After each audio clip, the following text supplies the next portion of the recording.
Бүгін Башқалада бүтін дүния татар конгрессы үткәргән солдат альбомы конкурсы җиңүчеләрен бүләкләделәр. Анда катнашу өчен өлкәннәр хат, шигырь язарга тиеш була. 10-15 яшькә кадәрге балалар открыткалар ясый. Конкурстан махсус хәрби операциядә катнашучыларга теләктәшлек йөзеннән уздыралар.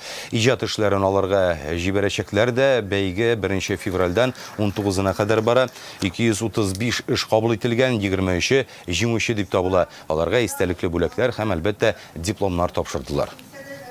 Солдатка гадәти хат кына түгел, ул минем шигъри формада килеп чыкты һәм инде менә җиңүчеләр рәтенә кердем. Шушы хатлар безнең әлеге солдатларга бара дигәч, бигрәк тә күңелдән ничектер ялкынлану купты һәм инде шушы хатлар безнең барып җитер дип өметләнәбез. Быел катнашучылар арасында Төмән өлкәсе бар, Омскида, Свердловскида, Киров өлкәсе, Пермь, Пенза, Самар өлкәләре. Гомумән катнашучыларыбыз күп булды. Максатыбыз менә шушы махсус хәрби операциядә катнашучы егетләргә шушы хатларны, рәсемнәрне җиткерү иде.